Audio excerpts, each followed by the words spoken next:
ఓం శ్రీ మహాగణాధిపతయే నమ. ఓం శ్రీ గురుభ్యో నమ.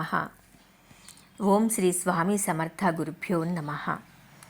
అక్కల్కోట మహారాజ్ శ్రీ స్వామి సమర్థ జీవిత చరిత్ర గురించి తెలుసుకుంటున్నాం కదండి. ఇంకా కొన్ని లీలలు ఈరోజు.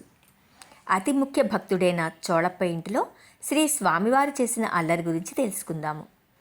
శ్రీ స్వామి సమర్థ మొట్టమొదటిసారిగా అక్కలకోటకు చేరినప్పుడు రామచంద్రం అనేవారు శ్రీ స్వామిని చూసి, ఎవరైనా బంధువులు అక్కలకోటలో ఉన్నారా అని ప్రశ్నిస్తే, శ్రీ స్వామి సమర్థ ప్రక్కనున్న చోళప్పను చూసి, ఏమిరా చోళ, నన్ను గుర్తుపట్టవా? పూర్వజన్మల్లో నీవు రామచంద్ర శరాబువు, పైగా నా భక్తుడువు అని శ్రీ స్వామి సమర్థ చోళప్పకు జన్మజన్మల ఉందని, బంధం ఉన్నదని తెలియచేశారు. ఆనాటి నుండి శ్రీ స్వామి సమర్థ చోళప్ప ఇంట్లోనే ఉన్నారు. చోళప్ప ఇంటిలో శ్రీ స్వామివారు చేసిన అల్లరి గురించి తెలుసుకుందాం. చోళప్ప భార్య పేరు యశోబాయి. వారి పెద్ద కుమారుడు కృష్ణ. రెండవ కుమారుని పేరు అప్ప. చోళప్పకు శ్రీ స్వామివారిలో ప్రత్యేకత కనిపించింది. కానీ వారి భార్యకు కుమారులకు స్వామివారిలో ఎటువంటి విశేషము గమనించలేదు. చోళప్ప భార్య, అతని పిల్లలు శ్రీ స్వామిని ఒక పిచ్చివానిగా చూసేవారు.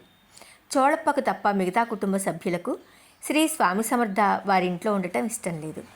శ్రీ స్వామి సమర్థ చోళప్పను అనేక విధాలుగా పరీక్షించేవారు.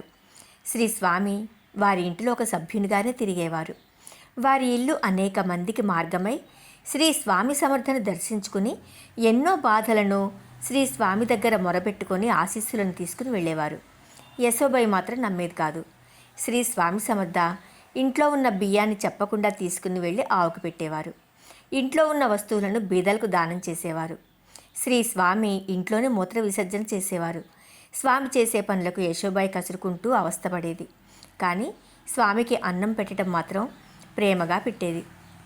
పండుగ రోజుల్లో యశోబాయి పూర్ణములు చేయదలిచి శనగలు తెప్పించగా శ్రీ స్వామి సమర్థ వాటిని కూడా ఆవుకు దానం చేసేశారు. శ్రీ స్వామి చేసిన అల్లరి పనులకు తన భర్తకు చోళప్పకు చెప్పగా అతను పట్టించుకునేవాడు కాదు. యశోబాయి శ్రీ స్వామిని నిలదీసి అడుగగా, నాకేం తెలుసు, అవన్నీ నీ ఆవే తిన్నది, ఆ ఆవునే అడుగు అనేవారు. ఒక్కొక్కసారి యశోబాయి పిల్లలకు వేసిన పడకల మీద శ్రీ స్వామి పడుకొని గాఢ నిద్రలో ఉండేవారు. ప్రొద్దునే లేచి పొయ్యిలోనే మల విసర్జన చేసేవారు. మండే పొయ్యిలో నీళ్లు పోసేవారు. శ్రీ స్వామి సమర్థ మడి అంటే ఒప్పుకునేవారు కాదు. శుచికై ఆరవేసిన బట్టలను తాకేవారు. మడి నీళ్లను తాకవద్దని చెప్పినా శ్రీ స్వామి తాకేవారు. ఒక పండగ రోజు యశోబాయి బొబ్బట్లు చేయగా శ్రీ స్వామి ఒక సన్యాసికి భిక్ష వేశారు. చోళప్ప ఊర్లో లేనప్పుడు శ్రీ స్వామి ఇంట్లో నిలబడి, ఈ ఇల్లు తనదని, ఇందులో ఎవ్వరికీ అధికారం లేదని అరిచేవారు.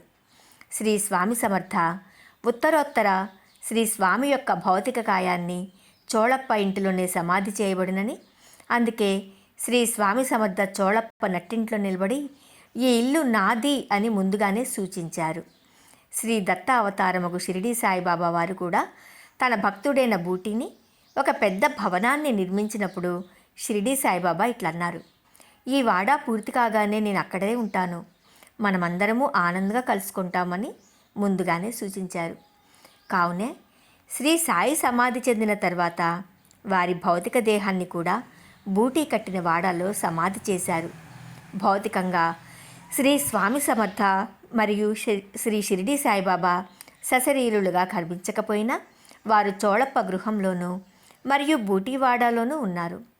ఎందరో భక్తులు ఈనాడు అక్కల్కోటలోనూ మరియు షిరిడీలోనూ శ్రీ దత్తుని అవతారాలుగా శ్రీ స్వామి సమర్థ మరియు శ్రీ షిరిడీ సాయిబాబాను కొలుచుకొంచు వారి బాధలను తెలుపుకొంచు ఎన్నో సమస్యలకు జవాబులను వారి సమాధి నుండి లభించుచున్నవి. ఇది అక్షర సత్యం. శ్రీ స్వామి యశోబాయికి ప్రాణగండం తప్పించుట, యశోబాయికి స్వామిపై విశ్వాసం కలుగుట గురించి తెలుసుకుందాము. చోళప్ప భార్యయగు యశోబాయికి ప్రసవ సమయం వచ్చినప్పుడు శ్రీ స్వామివారు భీభత్సంగా వారి ఇంటి అల్లరి చేశారు.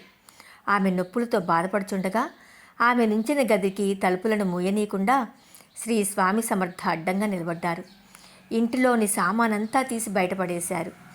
యశోబాయి ప్రసవ వేదంతో కేకలు ఇల్లంతా పెడుతూ ఉంటే శ్రీ స్వామివారి ఇంటిలోని సామాన్లు బయట విసిరే మోతలతో ఇల్లంతా మారుమోగిపోయి చిందరవందరగా కనిపించింది. శ్రీ స్వామి సమర్థ చేసే చేష్టలకు ఎవ్వరికీ అర్థం కాలేదు.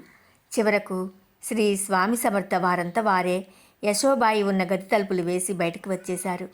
బయటపడి ఉన్న సామాగ్రినంతా కూడా పేర్చి శ్రీ స్వామే స్వయంగా వారే ఇంట్లో పెట్టారు.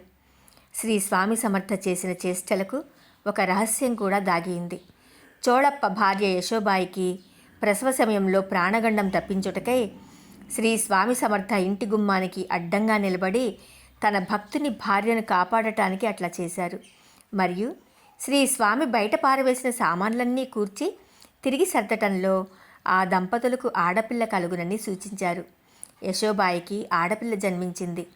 శ్రీ స్వామి సమర్థ యశోబాయిపై ఆశీస్సులు కురిపించుటచే యశోబాయికి శ్రీ స్వామి సమర్థపై ఒక సంఘటనలో భక్తి విశ్వాసాలు కలిగాయి. అదేమంటే, ఒకరోజు ఆమెకు చెయ్యిపై తేలు కుట్టింది. బాధ భరించలేక శ్రీ స్వామి వైపు చూసి ఇట్లా అన్నది, అందరికీ అన్ని బాధలు తీరుస్తావు, నేను బాధపడుతుంటే ఊరుకున్నావేమి అని తన మనస్సులో తలుచుకుంది.